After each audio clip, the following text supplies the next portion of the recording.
According to a 2023 study by the Institute for Healthy Aging, more than 70% of people over 60 said their biggest regret wasn't physical pain or illness, it was making these 6 serious mistakes. And if you're over 60 or love someone who is, you need to hear this. Because these 6 behaviors aren't just annoying. They're quietly sabotaging the final chapter of your life. They sneak in while you're trying to keep the family together. They hide behind your love and your silence. And by the time you realize it, your peace, dignity, and sense of self have already been compromised. In this video, we'll uncover each of these 6 hidden destroyers, and today we begin with the one that seems the smallest, but often hurts the most. Disrespect. Let's be honest, you gave everything. You showed up for school plays, scraped together rent money, stayed up through sick nights and late shifts. You were the glue that held everyone together. So why now, when all you want is a conversation, a little space to speak, a story to be heard? Do you feel invisible? It's not always screaming or slamming doors. Sometimes disrespect is subtle. Sometimes it comes wrapped in laughter. You share a memory. They roll their eyes. You offer advice. They smirk. That's not how things work anymore, Mom. You speak up. They talk over you. Or worse, look at their phones. And the worst part, you start to question yourself.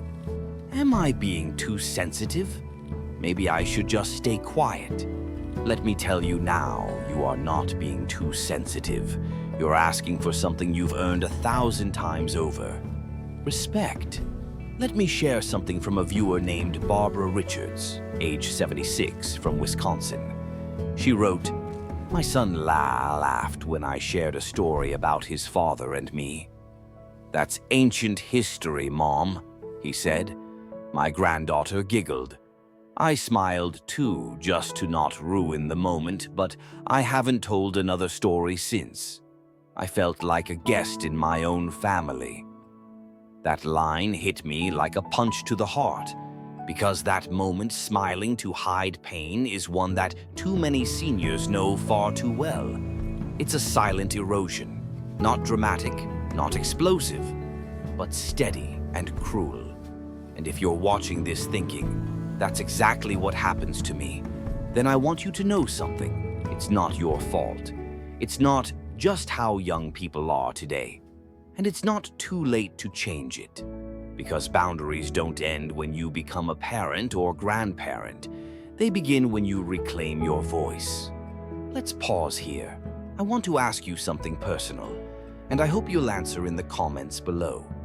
Have you ever felt dismissed, interrupted, or disrespected by your children or grandchildren and stayed quiet to keep the peace? If so, what happened? How did it make you feel? Your story might be the exact thing someone else needs to read today to know they're not alone. Let's make this a space for real-life elderly wisdom after 60, not just content, because stories from people like you matter more than anything I can say. Now back to the truth. When we allow small moments of disrespect to pass, we don't just avoid conflict. We slowly send a message. It's okay to ignore me. It's okay to silence me. I'll smile anyway. But respect isn't something you earn once. It's something you protect every day. So here's what I suggest. Step 1. Don't react in the moment. Disrespect is often unintentional. That doesn't excuse it, but it means the best correction is calm and clear. Step 2. Choose a quiet time, when emotions are settled, when no one's rushing out the door. Say something simple like, "When I'm interrupted or laughed at, it makes me feel like what I say doesn't matter, and that hurts." Step 3. Hold the line. If it happens again, walk away. You're not punishing anyone. You're protecting yourself. Your peace matters too. Here's another true story from Thomas Meyer, 80, in Michigan. My daughter used to tease me whenever I asked her something technical. "You're so lost, Dad," she'd laugh. One day I said, If I'm so lost, why are you still asking me for advice on your marriage? That was the last time she laughed at me. We still joke, but now she checks herself, and I feel respected again. It doesn't take shouting, it takes clarity, it takes courage. And most of all, it takes remembering that just because they're your children doesn't mean you owe them your silence. Your wisdom, your presence, your years, these are gifts. And any gift, to be truly honored, must be received with respect. So let me ask you this. What's one thing you wish your children or grandchildren truly understood about you as an elder, a parent, a human being? Would you share it below? You never know, your answer might be the wake-up call another family needs. And if this part of the video spoke to your heart, please share it with someone who needs to hear it. Someone who may not realize that silence doesn't always mean peace sometimes. It means pain. Now, here's what's next. Disrespect may steal your voice, but the next behavior we'll uncover, it steals something even more sacred. Your retirement, your freedom, your ability to rest without guilt. In part 2, we'll dive into the hidden danger of financial dependence and how it drains more than just your wallet. If you've ever said just this once when handing over money to your grown child, only to repeat it every month for years, you'll want to watch what's coming next. We'll talk soon, because your golden years deserve gold, not regret. So we've talked about disrespect, the invisible weight that crushes dignity in silence. But now we move into something even more dangerous. Because this next mistake doesn't just steal your confidence, it empties your future. I'm talking about financial dependence and the hidden trap that many elderly parents fall into without realizing it until it's far too late. Let me ask you, have you ever dipped into your savings to help your child just once, only to realize it's become a pattern? Rent, groceries, credit cards, tuition, a small car repair, a temporary loan. It starts out as love, and before you know it, your golden years have turned into their safety net. But here's what no one tells you. Every time you say yes to a grown child who refuses to stand on their own, you may be saying no to your own peace. A 2022 study from the American Retirement Institute showed that over 58% of seniors who financially support adult children past age 30 suffer from increased anxiety, delayed medical care, and feel resentment they're ashamed to admit. And here's the most haunting stat. 1 in 3 elderly Americans reduce their own food, medication, or housing costs just to keep supporting their kids. Let that sink in.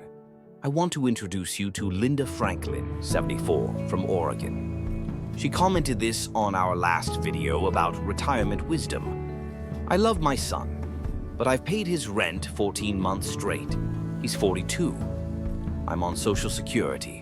My fridge is empty sometimes. I had to cancel my dental work. I told myself, it's just until he gets back on his feet. But he's standing just fine. I'm the one sinking. If that story hit you in the chest, it's because it's real. And if you're living a version of that story, you're not alone. But you do have a choice. Let's get honest. You are not your adult child's ATM. You are not their backup plan. And your retirement is not their restart fund. Yes, you love them. Yes, you want to help. But here's the truth no one says aloud. Helping without limits is not love. It's a slow form of self-erasure. So how do we break free? Not through shame, not through anger, but through clarity. Here are 3 steps to reclaim your financial dignity. 1. Name the pattern. Take a deep breath. Look at the full picture. How often have you helped financially in the past year? What has it cost you physically, emotionally, financially? Write it down. Make it real, because silence enables denial. Awareness creates choice. 2. Have the courageous conversation. You don't need to justify, blame, or explode. Just say the truth. I love you. I've helped when I could. But continuing like this is hurting my health, my peace, and my future. I can't keep doing it. And then stop talking. Let the silence settle. Let your strength be enough. 3. Offer support with boundaries. You're not abandoning them. You're inviting them to rise. I'll help you write a budget. I'll match what you save this month, not pay the whole thing. I can't give cash anymore, but I can help you job hunt. This isn't cruelty. This is coaching. This is wise elder guidance, not codependence. Now let's talk about what's really at stake. This isn't just about money, it's about energy. Every dollar you give out of guilt is a piece of your retirement wellness you'll never get back. Your ability to breathe, to rest, to enjoy your golden years without sleepless nights, worrying if you'll make rent or afford a doctor visit. You have already given them everything. Your body, your time, your dreams, your youth. Now is the time to keep something for yourself. And if they can't see that, that's not your failure. That's their lesson to learn. Let me ask you this, personally. Have you ever felt financially drained by someone you love and didn't know how to say no? If so, would you share below what happened and what you wish you had done differently? This community is not just for watching, it's for sharing life lessons from the elderly so the next generation doesn't repeat the same pain. Your story could help someone find the strength to set a boundary today. And one more thing. If you're feeling guilty right now, please hear me. This is not your fault. You were trying to love. You were trying to help. But love that empties your cup completely isn't sustainable. And it's okay to stop. Not because you stopped loving, but because you started valuing yourself too. And that is the most powerful form of elderly wisdom. After 60, there is. Now, if this part resonated with you, share it. There's a woman out there, 67, who hasn't said no in 10 years. There's a man who canceled his cataract surgery to pay his son's debt. And maybe your voice is the reminder they need. And now we go deeper. Because when you start setting financial boundaries, something strange happens. Suddenly, the people you love don't call as much. They sigh louder, guilt trip more, stay silent longer. It's not your imagination. In part 3, we'll uncover the most manipulative force seniors face: emotional guilt. You'll learn how it works, how to see through it, and how to stop being a prisoner of someone else's approval. Because emotional freedom is just as vital as financial freedom. Stay with me. Your story isn't over. It's just getting wiser. So you've said no to the money. You've tried to reclaim your time, but now something new has crept in. It's quiet, it's slippery, and it often sounds like love. It's called emotional manipulation, and it is one of the most common forms of silent control that seniors experience after 60. It's the sigh on the other end of the line, the long silence after you decline a request, the passive-aggressive joke, the fine, I guess I'll figure it out on my own. It's not yelling, it's not violence, but it leaves a bruise all the same. According to a 2023 study by the Center for Mental Health and Aging, nearly 1 in 2 elderly Americans say they've experienced guilt-based manipulation from adult children or close family members, often without even realizing it. And the saddest part, most of them confuse it with love. Let that sink in. If you've ever felt guilty after saying no to someone you care about, even when your reasons were valid, this part is for you. Let me tell you about Janice Coleman, 79, from New Jersey. She shared her story in the comments of one of our recent videos on senior wellness and mental health. Last year, I told my daughter I couldn't babysit that weekend because I had a church trip. She said, "Guess I'll just cancel my interview then." I ended up skipping my retreat to help, but afterward I felt angry. I felt used. And worst of all, I felt like I had betrayed myself just to keep her happy. Sound familiar? That's not respect. That's emotional control. Let's call this what it is. Guilt is not love. Silence is not respect. Pressure is not family. You are not selfish for saying no. You are not cruel for protecting your peace. And you are not a bad parent for refusing to be guilt-tripped into exhaustion. You are simply remembering that you are still a full human being, not just a helper. So, how do we break this pattern? It starts with recognizing the signs. You feel bad after setting a boundary. You over-explain your decisions. You say yes out of fear, not love. You dread phone calls from your own children. You're afraid to disappoint even when you're overwhelmed. If you nodded to any of those, you may be in an emotional guilt loop. But here's how to break free. 3. Tools to protect your emotional peace. 1. Pause before you answer. The moment guilt strikes, don't respond immediately. Just say, "Let me think about that. I'll get back to you." This one sentence gives you space. It puts you back in control. It reminds your nervous system that you are not required to say yes right now. 2. Say no with clarity, not apology. Instead of long justifications, say, "I'm not available that day. I need to rest. I've made other plans. I'm prioritizing my health right now." Short, simple, strong. You don't need permission to protect yourself. 3. Name the pattern gently. If manipulation continues, speak it aloud. When I say no and you respond with silence or guilt, I feel like I'm being punished for honoring my needs. That hurts me. Say it with love, but with truth, because emotional boundaries are just as vital as physical or financial ones. And if they get upset, that doesn't mean you did something wrong. It means the boundary was necessary. Discomfort is the price of growth, and sometimes their discomfort is the beginning of your healing. Let's hear now from Robert Jenkins, 83, from Indiana. I used to feel guilty every time I said no, until one day my son said, "Why are you so selfish lately?" And I said back, "Because I've spent 40 years being selfless." It's time to learn how to be fair to both of us. It stunned him. But slowly things changed. Now he asks, not assumes. And I feel human again.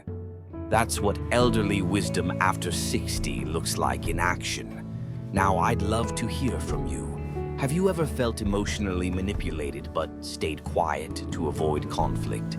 If so, would you share what happened below? This video isn't just a message, it's a mirror. And your voice may be the reflection someone else needs to find their courage. If this message resonates, share it with someone you trust. Maybe your sister, maybe a friend at church who never says no, maybe your own son or daughter. Because emotional manipulation only thrives in silence. Let's break that silence together. Before we end this part, I want to remind you, you can love your children and still say no. You can be generous and still set limits. You can be a good parent without being an emotional punching bag. This isn't about pushing people away. It's about finally coming home to yourself. And now we come to something just as painful. Because what happens after you finally say no? They stop visiting. They stop calling. And suddenly, the silence you feared becomes real. In part 4, we'll explore the heartbreak of emotional neglect and how to stop waiting by the phone for people who only remember you when they need something. We'll talk about what to do when you feel invisible, forgotten, or discarded. And more importantly, how to build a new circle of connection, even if your family won't show up. Because the end of one relationship can be the beginning of your rebirth. Let's keep going. So you've set boundaries. You've said no to disrespect. You've stepped away from financial strain. You've called out emotional guilt. But now a different kind of silence creeps in. The phone stops ringing. The visits slow down. And one day you realize you've become someone they only remember when they need something. This is the heartbreak that no one talks about.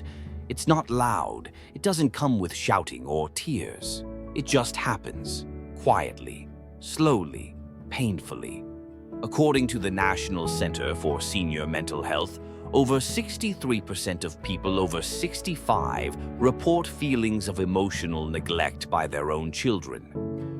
And worse, most don't say a word about it. They stay silent because they don't want to be a burden, because they've been told you should understand, we're busy, because they think this is just how senior life works. But let me say something clearly. Being forgotten is not a normal part of aging. It's a symptom of a broken pattern, and it's okay to say this hurts. Let me tell you about Patricia Ayers, 82, from Ohio. She shared this under one of our videos on life after 70. I had surgery last year. None of my children came, not even a phone call. My neighbor watered my plants and brought me soup. I realized I had become invisible in my own family. And the hardest part, I wasn't even surprised. This isn't a rare story. It's what we call the slow fade, when the people you once gave everything to begin drifting away and you feel powerless to stop it. But I'm here to tell you, you are not powerless. And this is not the end. So what do you do when they stop showing up? 1. Start with honest communication. You may be tempted to stay silent, to not rock the boat. But silence doesn't protect relationships. Honesty does. Say, I've been feeling disconnected lately. It would mean a lot to hear from you more often. Or I miss being a part of your life. Can we find a better way to stay in touch? You don't need to guilt. You don't need to beg. You just need to make your needs visible again. Sometimes they don't even realize they've drifted. Sometimes it takes one honest moment to begin repair. 2. Stop waiting by the door. This is the hardest truth. If someone consistently forgets you, it's not your job to keep reminding them you exist. Shift your energy. Give your emotional space to those who do show up, even if they're not blood. Maybe it's your church group. Maybe it's the friend who texts every morning. Maybe it's the neighbor who always checks your mail when you're out.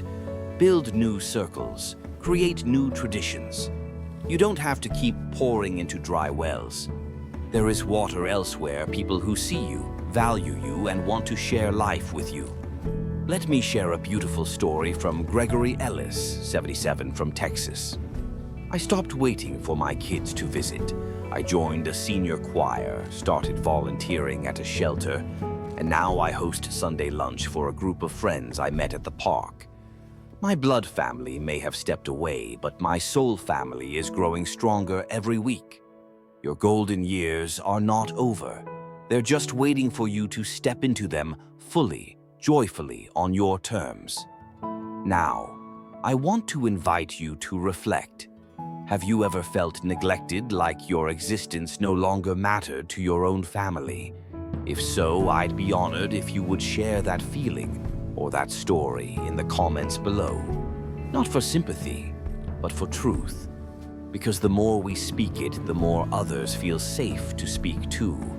This channel was created so that elderly wisdom, after 60, is never silenced again. Let's keep it alive with your voice.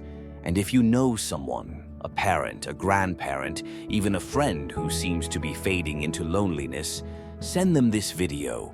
Sometimes all it takes is one message to say, you are not invisible. Let's recap the 6 things you must never allow in old age.